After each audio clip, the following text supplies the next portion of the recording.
আমাকে লাঠি দিয়ে মারছে ভাই, লাঠি দিয়ে মারছে। উনি আমাকে মারার রাইট আছে। ওসি মারছে আপনাকে মারধর করা না না, হয়েছে? ওসি না, এসআই যে ধরছে ও মারছে থানায় থানায় থানায় না। শফিক উনি আমাকে ওখানে মারছে। আমার পুলিশ অন্যায় কাজ করেছে। ন্যাশনাল টিমের কথা বাদ দাও না, নরমাল মানুষ, ন্যাশনাল টিম ওটা বাদ, নরমাল মানুষের সাথে এভাবে কি কুকুরের মতো বিহেভ করে?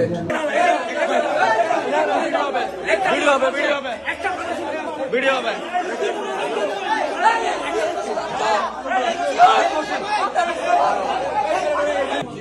আপনার সাথে কি হয়েছিল এবং ঢাকা থেকে আসা পর্যন্ত কি হয়েছিল, এসে কার হাতে আপনি জিম্মি হয়েছেন, এগুলো একটু যদি বিস্তারিত বলতেন। স্যার আমি ঢাকা থেকে ফাইনাল ম্যাচ আমাদের তো টাইম মেকার লেপাটার খেলা ছিল, শেষ করে আমি এয়ারপোর্টে আসছি। আমার ফ্লাইট ছিল 9:45-40, ওটা পিছায় 10:20 ছাড়ছে। আচ্ছা। তো আমি এখানে 11টার দিকে পৌঁছাইছি, 11:10-15 দিকে বের হয়েছি। পরে ওখানে কিছু গাড়ি পাচ্ছি না, সিএনজি করে দিছে, ওখানে মানুষজন আমাকে চিনে, ওরা সিএনজি করে দিছে। তো সিএনজি করে আসতেছি, আসার পথে একজন ট্রাফিক পুলিশ আমাদের সাথে উঠে গেল ইয়ার থেকে, কি বলে টোল আছে ওখান থেকে। আচ্ছা, পরে আমরা আসছি লামখান বাজার, নামছি, নামার পর ওই ট্রাফিক পুলিশ নিয়ে গেছে। পরে আমাকে বলছে গাড়ি চেক করে, আমি নেমে গেছি। আমি বলছি ব্যাগ চেক করবে, তো উনি আমাকে কি করছে, ধাক্কা মেরে, নাম কি বলছে? শফিক শফিক। ধাক্কা মেরে সিএনজি ভিতরে ঢুকাই যাচ্ছে, ঢুকাই লক করে দিচ্ছে। আমাদের কিসে আমি ভয় পাই। উনি আমাকে বলতেছে তুই আসামি, তুই চুপ, একটা কথা বলছি, তারপর আমার গলা চিল্লি ধরছে।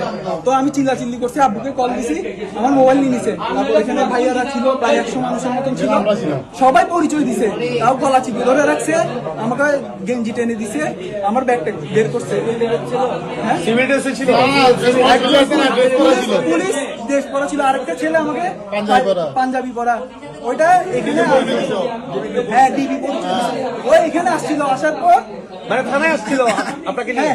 না না, ওরা আমাকে আনছে, ঠিক আছে। আনার পর ওনাকে বলছে, এই সেকেন্ড ওসিকে বলছে আমাকে এখানে দাঁড়ায় থাকছে, বলতেছে চোখ নিচে নামাই কথা বলো। ওসি আমাকে বলছে, ওসি আপনাকে বলতেছে? হ্যাঁ, আমি ওনাকে পরিচয় দিছি, হ্যাঁ। চোখ নিচে নামাই কথা বলো। আপনার পরিচয় দিছিলেন? হ্যাঁ, পরে যখন ফোনে কল আসা শুরু করছে, তখন উনি আমাকে হাব ভাব দেখাচ্ছে, ভালো দেখাচ্ছে। এরপর যখন ওই ছেলেটা আসছে, আপনারা সবাই আসার পর আগে ওই ছেলেটা আসছে, ওই ছেলেটার অফিসার, তারপর উনি ঝাড়তে ছিল ওদেরকে। পরে যখন আপনারা আসছেন, ওদের দুজনকে সাইড করে ফেলছে। ওই ছেলে পাঞ্জাবি পরা ছিল, ওই ছেলেটাকে সাইড করে ফেলছে। পরিচয় কি দিয়েছিলেন? আপনার কি পরিচয় কি আমি দিয়েছিলেন? বলছি আমি ন্যাশনাল টিমের প্লেয়ার, তারপর আমি টেস্ট খেলি, এগুলো সবকিছু বলছি, শুনে নাই। ভাইয়ারা তো প্রায় 100 মানুষের মতন ছিল, সবাই পরিচয় দিছে, তাও গলা চিপি ধরে আমাকে নিয়ে আসছে, হ্যারাসমেন্ট করে নিয়ে আসছে। ওসির সামনে আপনাকে আমাকে লাঠি দিয়ে মারছে ভাই, লাঠি দিয়ে মারছে। উনি আমাকে মারার রাইট আছে। ওসি মারছে আপনাকে মারধর করা না না, হয়েছে? ওসি না, এসআই যে ধরছে ও মারছে থানায় থানায় থানায় না। শফিক উনি আমাকে ওখানে মারছে, সবাই ছিল। আমি ওনাকে বলতেছি আপনি চেক করেন, আপনি আমার গায়ে হাত দিয়ে রাইট নাই, উনি শুনতেছে না। এতগুলো মানুষ বলছে, তাও শুনতেছে না। আমরা যখন মানুষ জড়ো হয়ে গেছে, তখন ও টান দিয়ে নিয়ে আসছে, ও গাড়ি টান দিয়ে নিয়ে আসছে, তখন সাথে সাথে না, পুলিশ ধরছে ভাই, পুলিশ ধরছে। 100 জন মানুষ মানা করতেছে, তাও উনি মানে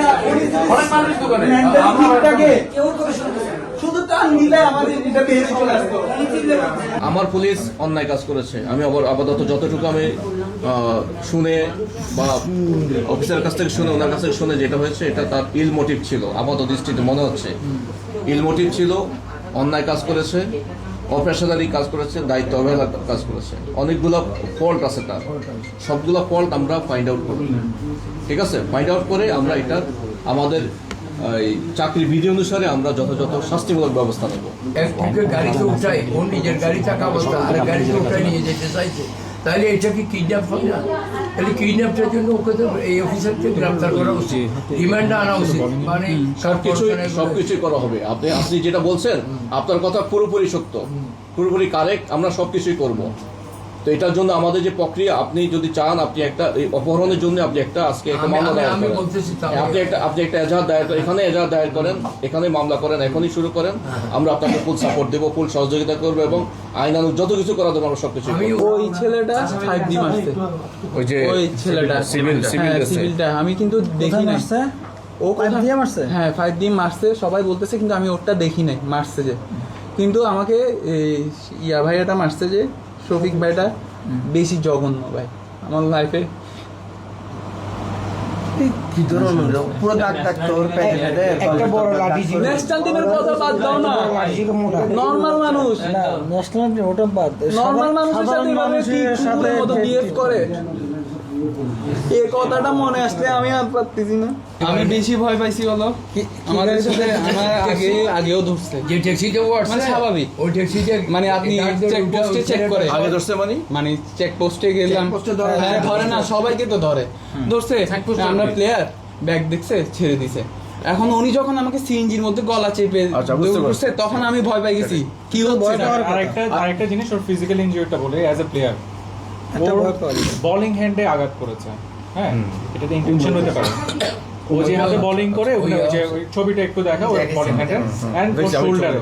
বাট যেটা ইম্পর্টেন্ট পার্ট, ইম্পর্টেন্ট অর্গান, তাহলে হচ্ছে কি এটা তো আলাদা মডিফ থাকতে পারে। এবং আরো একটা জিনিস, সেটা হচ্ছে কি আউট অফ নোওয়্যার ও সিএনজিতে একটা সার্জেন উঠলো, সে যেখানে নামলো সেখানেই ঠিক হচ্ছে কি তাকে আবার ধরলো। এটা তো একটা সাজানো প্লট হতে পারে।